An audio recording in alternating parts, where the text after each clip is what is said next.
ہمارے ساتھ اس وقت موجود ہے عوامی نیشنل کانفرنس کی پریزیڈنٹ خالدہ بیگم جی۔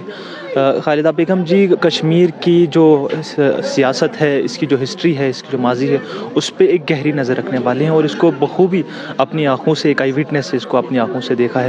خالدہ جی، آپ کا خیر مقدم ہے ہماری چینل میں۔ شکریہ شکریہ۔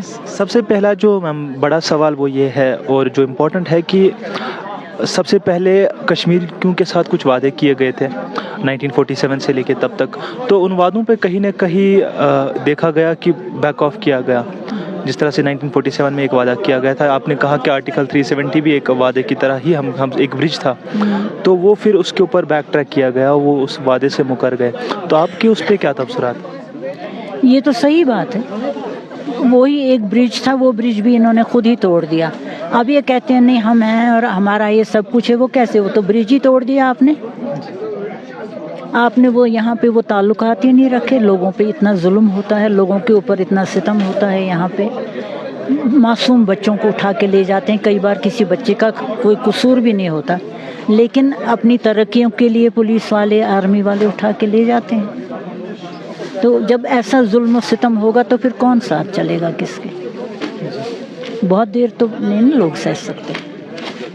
کتنے ہی ہمارے نوجوان جیلوں میں پڑے ہوئے ہیں چھوٹی چھوٹی باتوں کے لیے، یا کئیوں نے تو کیا بھی نہیں ہے کچھ۔ تو یہ تو انتہا ہو گئی نا ظلم کیا، بہت انتہا ہو گئی۔ بی جے پی جیسا ظلم تو کسی نے نہیں کیا، اور یہ تو سننے میں آیا ہے یہ تو نازی حکومت کے ان کے قانونوں پہ چلتے ہیں، ان کے دکھائے ہوئے راستوں پہ چلتے ہیں، تو نتیجہ تو یہی ہوگا۔ میم، اگر آپ دیکھیں 1947 میں کشمیری باہر آئے، انہوں نے کہا کہ ہم ہندوستان کے ساتھ رہتے ہیں، ہم چاہتے ہیں کہ ہم ہندوستان کے ساتھ رہیں، کیونکہ شیخ صاحب کا بھی یہی کہنا تھا کہ یہاں پہ ہمارے جو حقوق ہے وہ پامال نہیں ہوں گے، وہ محفوظ ہے۔ تو آپ کو لگتا ہے کہ وہ جو حقوق ہے وہ محفوظ رہے اس کے بعد؟ بالکل نہیں، بالکل نہیں، انہوں نے تو کوئی لحاظ ہی نہیں کیا، اور بی جے پی نے تو بالکل آگا دیکھا نہ پیچھا، وہ تو جھوٹ پہ جھوٹ بولتے جاتے ہیں۔ آپ نے خود دیکھا جب ڈاکٹر فاروق صاحب کو بند رکھا تو کہا نہیں جی وہ تو موج منا رہا ہے، ان کے ہوم منسٹر نے پارلیمنٹ میں کھڑے ہو کے بولا۔ اچھا، اس کے بعد آپ خود ابھی دیکھ رہے ہیں پریزنٹلی میر وائز کو مولوی کو نکلنے نہیں دیتے، عمر فاروق ان کو نکلنے نہیں دیتے ہیں۔ دو طرح کی اس پہ سختی ہے، ایک تو ان کے اوپر سختی کہ وہ نہیں جا سکتے ہیں مسجد میں، دوسرے عام مسلمانوں پہ سختی کہ وہ مسجد میں جا نہیں سکتے ہیں۔ تو اتنا زیادہ ظلم تو کبھی نہیں ہوتا تھا نا، یہ تو انہوں نے تو ساری حدیں توڑ دی۔ اب 370 ختم کیا، 35A یہ کہتے ہیں جی ہم نے وہ ختم کر دیا فار ایور، وہ تو سوال ہی نہیں پیدا ہوتا ہے۔ وہ تو کسی نے صحیح کہا ہے کہ جب وقت بدلتا ہے اس کو پھر تب گواہوں کی بھی ضرورت نہیں رہتی، جب وقت بدلے گا وہی آپ دیکھو گے، لیکن تب تک جو مشکلیں آ رہی ہیں وہ بہت خطرناک حد تک چلی گئی ہیں۔ آپ کیسے اتنا شیورلی بول سکتے ہو کہ 370 اور 35A واپس آئے گا؟ آپ کو کیا لگتا ہے؟ واپس آئے گا کیونکہ وہ اتنا مضبوط ہے، قانونی طور وہ اتنا مضبوط ہے، وہ یہ یہاں کی اسمبلی نے ہی نہیں صرف نہیں کیا ہے، وہ ہندوستان کے ان کے ایوانوں میں ہوا ہے، وہاں پہ بنایا گیا، تب یہاں پہ تیار ہو کے ہوا، دونوں جگہ کا اس پہ سینکشن ہے۔ تو جو اتنا مضبوط قانون ہے وہ اس طرح کی گنڈا گردی سے ختم تو نہیں ہو سکتا۔ ہاں، آپ اس وقت وقتی طور پہ یہ کہتے ہیں جی ہم نے ختم کر دیا، لیکن الٹیمیٹلی وہ ختم نہیں ہو سکتا۔ آپ کا یہ کہنا ہے کہ ہم سب کو ایک جٹ، جو جتنی بھی پارٹیز ہے، پولیٹیکل پارٹیز ہے کشمیر بیسڈ، ان سب کو ایک جٹ ہو کے لڑنا چاہیے جو آنے والا الیکشن ہے، لیکن ابھی دیکھا جاتا ہے کہ بہت سارے جو بڑی بڑی پارٹیز تھی، کچھ ریجنل پارٹیز تھی، انہوں نے گپکار الائنس سے وہ نکلے، اس سے درکناری اختیار کی، تو اس حوالے سے آپ کو لگتا ہے کہ انہیں واپس لایا جائے گا یا گپکار الائنس اپنے آپ؟ میں تو کہوں گی، میں تو ان سے خود کہوں گی کہ آپ لوگ آئیے، آپ آئیے اور گپکار الائنس کے تحت ہم سب مل کے لڑیں اپنے حقوق کے لیے۔ بعد میں آپ کو کسی سے کوئی ناراضگی ہے، کوئی رنجش ہے، وہ دور ہو سکتی ہے، لیکن کسی غیر انسان کو، ایرے غیروں کو تو یہاں پہ یہ حق تلفی تو نہ کرنے دیں اپنے ملک کی، اپنی قوم کے ساتھ، اپنی ریاست کے ساتھ، اپنے لوگوں کے ساتھ ایسا ظلم تو نہ کریں۔ छोटी छोटी बातों के लिए। कुछ नहीं हुआ होगा, किसी ने कभी ऊंची आवाज़ में बोल दिया होगा, किसी ने कुछ कहा होगा, लेकिन उसके लिए आप कौम को तो नहीं ना बेच सकते, कौम को तो नहीं ना एट रिस्क रख सकते। अब बेशक जब ये सब कुछ हासिल हो जाएगा इंशाअल्लाह ताला, जो होगा एक दिन, मैं तो जब सब बात करते हैं 370 की 35A की, मुझे सबसे पहले अपना झंडा चाहिए। मैं कहती हूँ भाई कश्मीरियों को और मुझे अपने औलाद से ज़्यादा प्यारा है वो झंडा, क्योंकि वो हमारे ये बेगुनाह लोगों के खून से बनाया गया है, उनकी याद को ताज़ा रखने के लिए। तो पहले हम उनके लिए लड़ें कि फिर हम अपनी ज़ात के लिए लड़ेंगे, ये तो शर्म की बात है।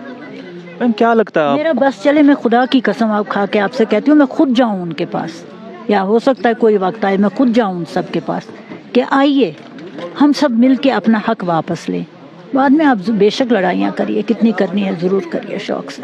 मैम आप माजी पे नज़र रखती है, गहरी नज़र रखती है, उस माजी को समझते हुए आपको क्या लगता है मुस्तकबिल कश्मीर का कहाँ है, जिस हिसाब से अभी हालात हैं? देखें ना, जो इस वक्त के जो प्रेजेंट हालात हैं वो तो तबाही के सिवाय कुछ नहीं है। आप खुद देख रहे हैं हमारा यूथ दिन ब दिन जा रहा है ड्रग्स की तरफ, वो उनको कौन सी चीज़ उस तरफ ले जा रही है, क्योंकि वो बड़ी बड़ी डिग्रियां लेके घरों में पड़े हुए हैं। वो नहीं होंगे फ्रस्ट्रेट तो कौन होगा? लड़कियां हैं वो पड़ी हुई हैं दर बदर, इसी तरह पढ़ लिख के भी उनका कहीं कोई रास्ता ही नहीं है। तो यहाँ पे तो सारी तबाही आ रही है, तो उसके सिवाय और चारा क्या है? फिर खड़े होने के सिवाय क्या चारा है? मैम आपने करप्शन पे बात की कि करप्शन है, या रिक्रूटमेंट स्कैम्स के बारे में भी आपने बात की। बिल्कुल है, उसमें कोई शक नहीं है। डेफिनेटली बहुत कुछ घपला हुआ है, बहुत धांधली हुई है जो अभी इंटरव्यूज़ हुए हैं। करप्शन तो इस हद तक है कि अगर कोई बीमार से मिलने जाना चाहता है अस्पताल में, वहाँ भी करप्शन है पहले। तो उस हिसाब से अभी की जो यूथ है, आपको लगता है कि उनकी फेथ है इस गवर्नमेंट पे जो अभी चल रही है, अगर करप्शन हो रहा है उनकी? बिल्कुल नहीं है, बिल्कुल नहीं है। फेथ तो किसी की है ही नहीं, क्योंकि आप मुझे एक तबका बताइए जो आराम से है, कोई भी नहीं है आराम से। जो बीजेपी के अंदर काम करने वाले भी हैं, उनको भी पता नहीं है कि हम कल को कहाँ पे मारे जाएंगे, उनकी भी कौन सी जान महफूज है।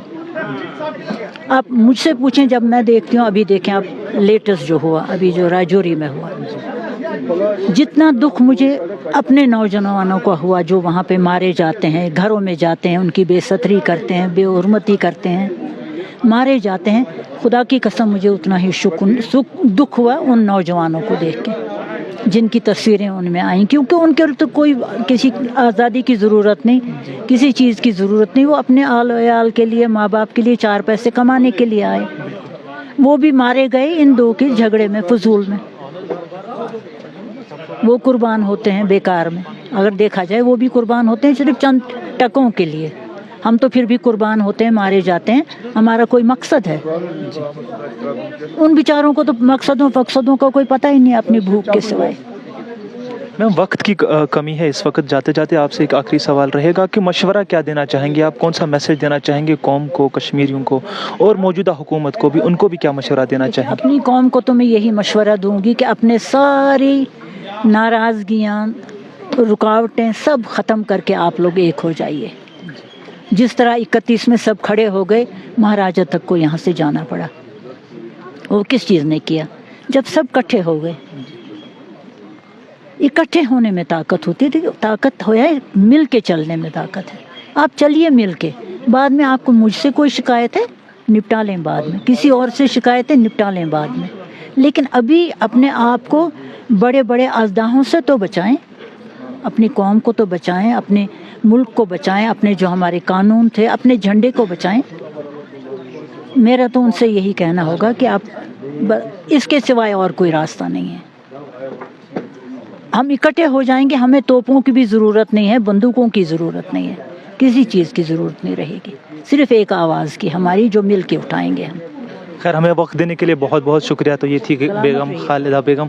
तो इनका ये कहना है कि कौम को एकजुट होना चाहिए और अमन और सुकून के साथ जिस तरह से भी इनका कहना है कि जिस तरह से पैमाल किए जाते हैं, हुकूक अभी पैमाल हो रहे हैं और उनको वापस लाने के लिए हम कौम को एकजुट होना चाहिए। तो आज की शुमारे में इतना ही, दीजिए इजाज़त, खुदा हाफिज़।